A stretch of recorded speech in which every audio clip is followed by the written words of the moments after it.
दोस्तों ये तो हद ही हो गई। हमारे मोदी जी का ऐसा अपमान नहीं सहेगा हिंदुस्तान।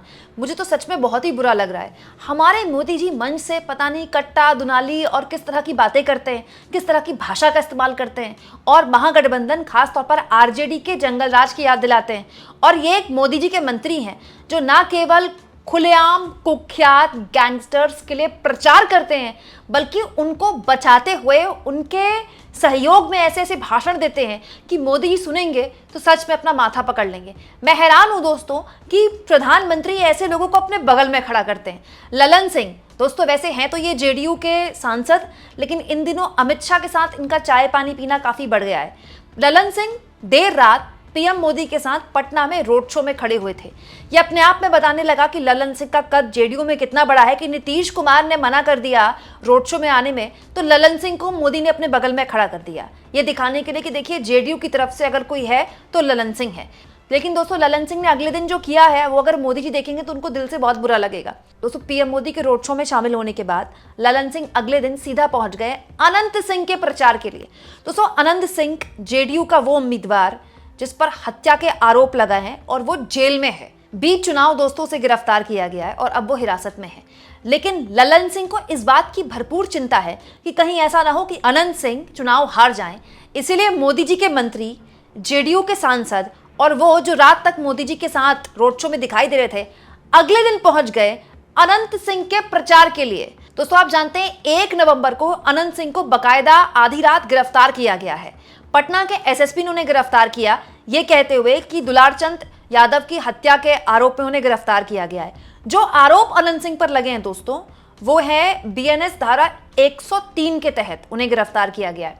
अगर ये आरोप सिद्ध होते हैं तो अनंत सिंह को उम्र कैद भी हो सकती है और उन्हें फांसी भी हो सकती है। जी हाँ, अनंत सिंह पर बेहद गंभीर आरोप दुलारचंद के परिवार वाले लगा रहे हैं। वो नामजद आरोपी हैं, एफआईआर में नामजद उन पर एफआईआर है। और दुलारचंद के परिवार वाले ये तक आरोप लगा रहे हैं कि दरअसल गोली मारने वाले अनंत सिंह ही थे। अनंत सिंह ने अपने हाथ से गोली मारी थी। और सोचिए दोस्तों, एक ऐसा अपराधी जो न केवल आज बल्कि उसका मतलब एक लंबा चौड़ा इतिहास है, बाहुबली है, जो घोषित तौर पर बाहुबली है, जिस पर इससे पूर्व में भी बहुत ही गंभीर मामले दर्ज हो चुके हैं, उसके लिए प्रचार कौन कर रहा है? मोदी जी के मंत्री, जो कि जेडीयू के सांसद हैं, जो कि मोदी जी के बगल में रोड शो में खड़े हुए थे। न केवल प्रचार कर रहे हैं ललन सिंह, बकायदा बता रहे हैं कि अनंत सिंह के खिलाफ कितनी बड़ी साजिश हुई है और आप सभी लोगों को अब उनको इस साजिश से बाहर निकालना है और अब अनंत सिंह के लिए जनता जो है वो चुनाव लड़ेगी।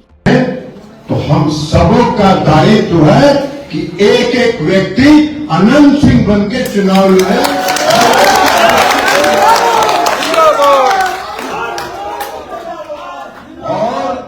और एक बात जान लीजिए, जब अनंत बाबू यहां थे तो मेरी जिम्मेवारी कम थी। आज वो नहीं है तो हमने आज से मोकामा के चुनाव का कमान संभाल लिया।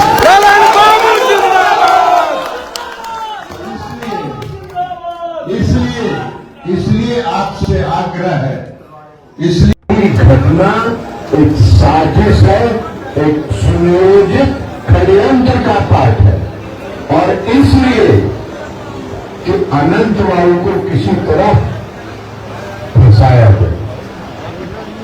घटना अप्रत्याशित नहीं है, कभी कभी घटना अचानक हो जाता है। ये अचानक होने वाला घटना नहीं है, ये घटना है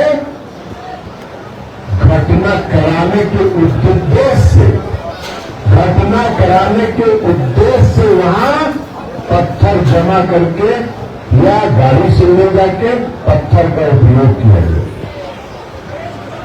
और अनंत बाबू ने नीतीश कुमार जी का जो कानून का राज है, उस कानून के राज का सम्मान किया और उन्हें वो आज हम लोगों के बीच में नहीं है।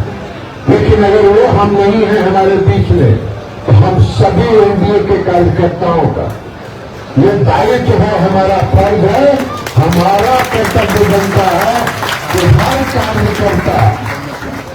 कार्यकर्ता अनंत सिंह बन के अनंत सिंह के चुनाव का कमान संभाल ले।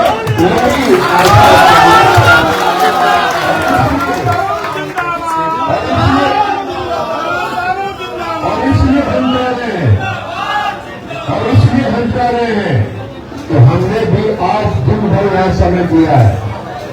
कल भी हम दिन भर यही है, हमने भी उनके चुनाव का कमान संभाल लिया है।